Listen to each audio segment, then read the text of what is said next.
All right, good afternoon, Corpus Christi. We're here with Nueces County Commissioner for Precinct 3, John Marez. John, thank you for joining us today. Thanks for having me, Eric. Appreciate it. So let's get some interview questions here for the public in regard to the primary race in the Democratic Party. What do you see the most significant accomplishments during your tenure in office? Well, I think there's been a lot of great accomplishments that we've done. I mean, one of the big things that I was just talking about earlier today was the partnerships that we try to work with all the different governmental entities. You know, my precinct represents all the way from Robstown all the way to into Corpus Christi. And so there's a lot of partnerships there that people, they pay taxes, right? And they don't necessarily know or care who they pay taxes to. They just know that they want the roads, the streets to be safe, and, you know, a place to be able to call home and that they can have a good job at. And so our partnerships over the years have been one of the greatest accomplishments, working with the city of Corpus Christi, working with the city of Robstown, the Nueces County Drainage District, the Robstown Utility System, and Robstown ISD and CCISD. We've all worked with them in one project form or another. And so I think it's really about partnerships. It's working together. Over the years, my experience being on city council and school board and now here as commissioner, I think helps build up those relationships, those networks that you go to when issues come up. You know, oh, I got the person exactly to go to. And you can call up that person or email them, and you know that they can help you find out information or help you work on a plan. And so each of those groups, we've had different members or all of those members work with us to try to accomplish our goals, which is to be more efficient with our tax money, you know, to be responsible, that we're able to try to maintain all the infrastructure we have. It's a big ask, right? Because we got hundreds of miles in Nueces County to fix for roads alone. Also, I think one of the biggest things that we have accomplished is we have become a hub for a lot of industry, right? I think industry should be limited to an extent, right? We don't want just all this industry without good paying jobs. That's always kind of the give, is so we give these companies come in and bring in good paying jobs, knowing that industry is going to use a lot of water or other resources. But I think that has to be managed properly. So to me, that's been a big part of serving, is kind of knowing and managing the economic development part of it all as well.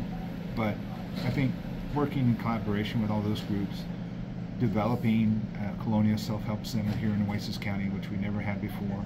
There's 8 in the state now. 7 are along the Texas-Mexico border, and the 8th is here in Nueces County. And the only county, a Colonial Self-Help Center, that is not along the border, and that's a big one. We went and got that happened in 2021.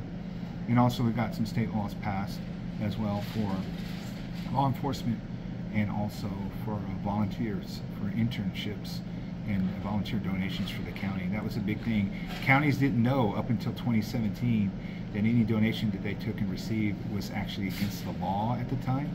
And so by a simple law that I helped create, and we got passed through the legislature, that made it everybody legal. So you saw these robust programs being done in Harris County, Austin, Dallas, but they were not following the state law. We got that law changed, and if it was just going to be a local bill that applied only to Nueces County, it ended up becoming a statewide bill signed by the governor. So there's things that we start off small that just kind of mushroom into bigger projects or bigger success. But there's been a lot that we've worked on, and I know maybe it'll probably tie in with some of the other questions, but right. I'm really proud of some of the work that we have done so far.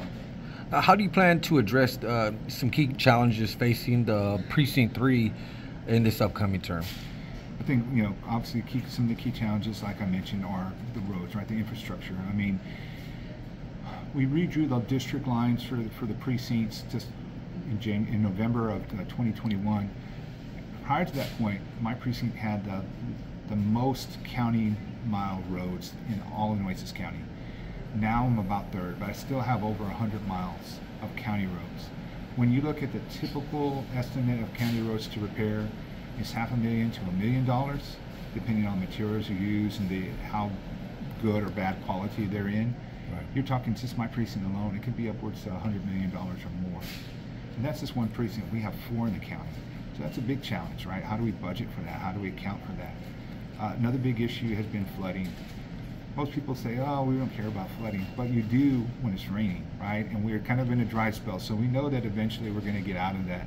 And so I think that's a big challenge that we've been trying to work on. We just got the finalized study this past Wednesday for the Tri-County Drainage Study.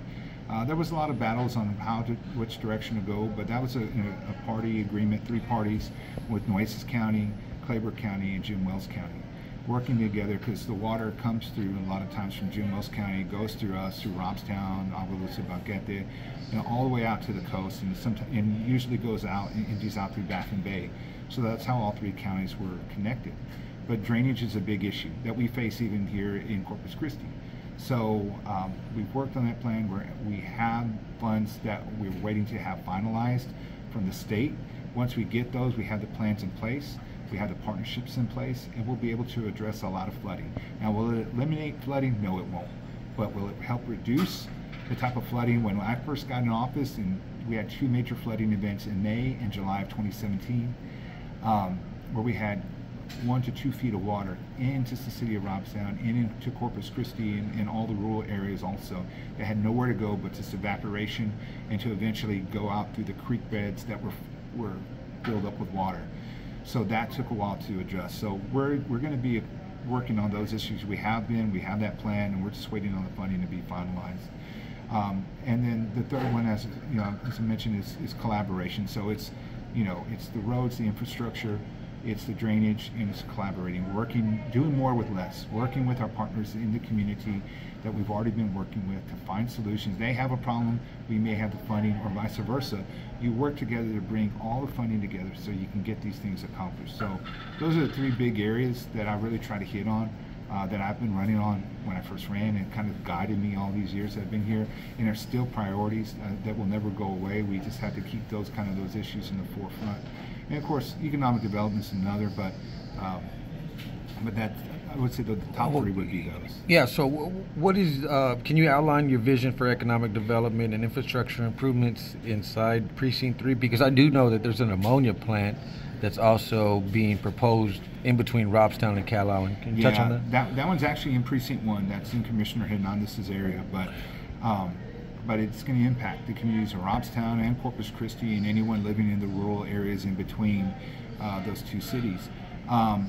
So overall, it's a green, from what's been presented to me, and I've only been to maybe 2 public input sessions on that, and it's supposed to be green ammonia, or more economic or ecologically friendly process.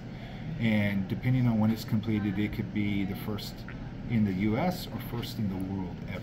So you're talking a game changer. And so it's going to be highly intensive with electricity and water use, and so that's something that has to be managed. Those are not necessarily controlled by the county directly, and we have not been asked for any abatements or anything else. So it's in an area that includes, I think, part of Robstown. So the city of Robstown is going to be a little bit more included, but it's mainly in the rural area. So that's going to be the challenge. We kind of had the similar thing with Epic Pipeline. That was a big issue that we faced in some of the neighborhoods in Cal Island. Once again, not in my precinct, but it's just stone throw right across the imaginary boundary line there. And so we had a lot of concerns there. So we got to make sure that these companies, whoever they are, right, this one or any others, that they are as upfront to the public as possible, that they have public outreach sessions so the public can share their concerns. But overall, I mean, I'm concerned about it because I know that there's a lot of people speculating because it's going to be producing ammonia that could this make it volatile, right? Could it literally make it an explosive plant?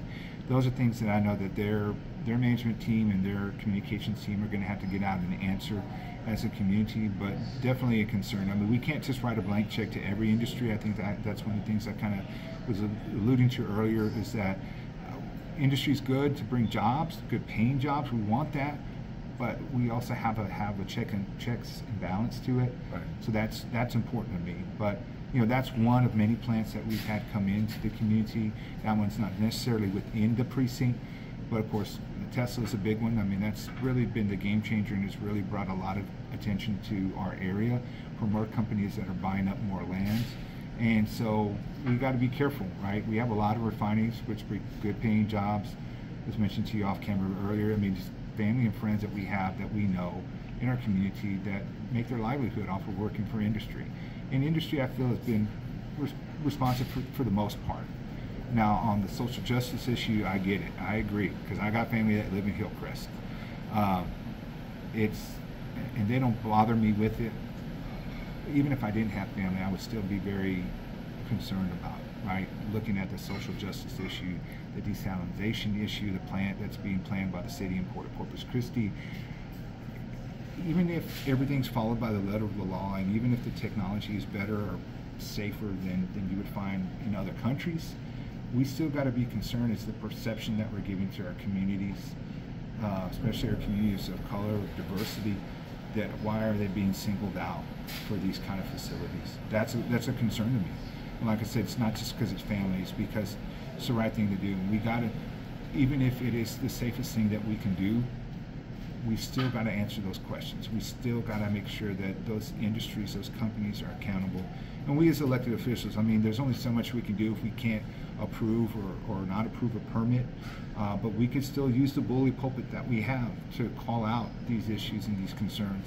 And of course, I mean, we've had advocates come to the Commissioners Court meetings before on various issues, and I would encourage anybody watching today that they can always reach out to any one of us, even if they don't live in our precinct.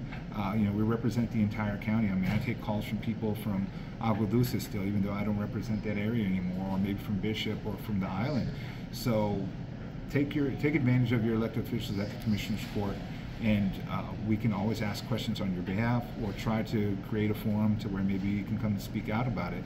And that's happened just on general issues that weren't even something we control. So I think that would be important to remind the public about. You know, you picked up a challenger here in the Democratic primary, and what sets you apart from your challenger, and why should voters reelect you? Well, as mentioned earlier, you know, I've served on city council, served on the school board, and as commissioner. I have built up years of experience in understanding how to work with our budgets, working with the community, building up partnerships. I think that of all the jobs that I've ever served in, being commissioner is the toughest, because you got to really rely on, sometimes it's someone from the private industry, sometimes it's from other governmental entities, but those relationships that you've built up over the years that you can call up and say, hey, we got a problem with, say, trash pickup that's maybe on private property, so the county can't necessarily do that work because we can't go put community services onto a private property. But maybe if we know somebody that said, hey, can you pick that up for us, right? No strings attached, no one's gaining anything out of it. They're just doing it to help clean the community, beautify the community. Those are one thing that's really important as you build up your network and your relationships over the years. I think just overall having experience in being an elected official makes a difference. People know that I'm out there to serve them. I mean, we face a variety of issues, right? Flooding, the roads, right? You know, the two articles that you all put out, you know, on issues specifically dealing with that in my office. You know, those are not problems that happened overnight. They didn't happen on my watch, and they're going to take years to address. But we're finally working on them. And I'll tell you, one of the biggest keys to that, Eric, is the federal funding that we got from COVID response, right? If anything came out positive about that, was that the federal government invested a lot of money to infrastructure. So that means roads, that means bridge improvements, that means flooding improvements, that means fixing up community centers or other parts of our community that in our normal budget of about $110 million a year general fund, we wouldn't be able to afford it, because like I said, just in my precinct alone, we could spend up to $100 million just to fix all the roads. And that would take a matter of years. So now we have a little bit more money that's been given to us by the federal government. That's going to help us address the flooding and the street issues. And I don't think it's going to solve all of them, but it's going to solve some. And then hopefully if we can get more federal funding, or we put out a bond and just be creative with our budget. I mean, there's only so many resources that we can get tax dollars from, because we also want to be responsible to the taxpayer, right? And people are like, I'm paying too much in taxes. every year that we've tried to be responsible as Commissioner Court to reduce the tax rate every year. I think that we had 2 years that it kind of was the same rate, right? But we still weren't making a profit or money off of it. It was just, we kept it those 2 years because we really needed to complete our obligations for our collective bargaining for our law enforcement officers. And so, but over the last few years, the rate has gone down. I was talking with a gentleman the other day from Port Aransas, and he just kind of came up to me and we started talking about properties, and he was talking about how much he pays, and I said, don't forget that the appraisal district appraises your property. It's the governmental entities that set it. My experience has been in trying to be responsible and setting a reasonable rate. We're always going to end up paying more because everybody's properties seem to be going up. That's not a county function. That's not something we handle. But we can control how much you're charged at what rate per $1,000 of value that you have. That's what we've been mindful of over the years. So that's what I feel has been really important to bring to the community, is that fairness, to bring to the community that experience that I have, and really make sure that they know that we hear them, right? We hear those concerns and we go out, and we're all impacted, right? We're all taxpayers, and even if you pay rent, you're still technically a taxpayer because you're paying rent to a landlord who has to pay taxes. So you're still being billed, even though your name may not be on it. So we're all being hit by it. One of the ways to solve that is with growth, with economic growth, with more jobs, with better jobs. Industry's great, but let's also look at other jobs that will bring you good paying jobs. They don't put an impact on our environment. They don't draw away huge water sources from us. Those are some of the things that we can't necessarily control, but those are the types of projects we can support. And so over my years, I think I always try to be very fair and balanced in how I deal with the community, how I deal with my colleagues on the court, and I'll continue to do that. I'll be respectful and professional. We all go in with our passion, but we also need to know is that when the issue is over with, we got to drop it and move on, because that next vote, we may need to partner up with the very people we were opposed to on a previous issue. So I think that all of that together really ties in with experience and knowing how to be, a respectful representative and really have the pulse of the people. And I try to do that by attending a lot of community events, just not feel-good events, but neighborhood meetings and other events where I'm getting educated myself by either the neighbors or on certain projects to hear what their concerns are. So I think that all that really kind of helps set me apart, is that experience of the years and years of dealing with budgets, and look at the rates that we're charging you now. It's a lot less than what it was before, just compared to last year's property rates. All right, 1 minute left. What message do you have for the voters as they consider their options in the Democratic primary? All right, Eric, I want to thank you and to the Crónica for this opportunity. I mean, there's no doubt you have a lot of viewers, a lot of people who are concerned about the community, go in and read. Some are humorous, they just like to have fun. Some are serious. Some know all the information, some don't. But with forums like this, give people an opportunity to learn more about us. And so I just want people to know that I've been here to serve the community. My priority has and always will be to serve the people of Nueces County. Believe me, if I didn't have that passion there, I wouldn't have taken on another run in office. I mean, there's long days and long nights, weekends, holidays that we're dealing with phone calls, with emails, text messages, emergencies. We've dealt with hurricanes, we've dealt with ice storms, we have dealt with the heat of the summer, we've dealt with floods, and those are just on the emergency side. And then all the other issues that have come up throughout the years of dealing with people with needs for better roads out in the rural areas, dealing with companies like Tesla to make sure that our county roads are up to standard. That Tesla's going to be putting in money that they have to help fix that up. I think that's going to be another thing too, is that we ask industry to start investing in some of these roads that they're using so much on, that normal vehicles like we have are not putting the wear and tear on it. So with this growth that we have, all this heavy machinery that's moving about our community, there's got to be a way to offset that with the growth that we're seeing with industry.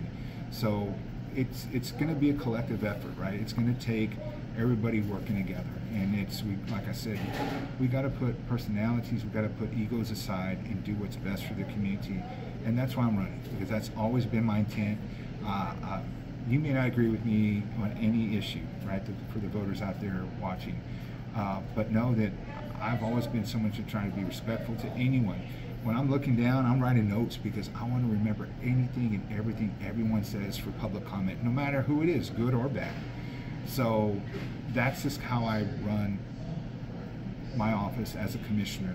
That's how I serve as an elected official, is to try to gather all the facts before I speak, try to be very deliberate about that, so to make sure that people understand and know that they are important to me, their issues are important, because a lot of those issues impact me and my family as well. So we all are living in it together. We are all living with the same issues and problems that face us, no matter what part of the county we live in. That's John Marez, Nueces County Commissioner for Precinct 3. Thank you so much for allowing us to interview you and getting out to the voters. I appreciate it, Eric. Yes, sir. Thank you. Bye-bye.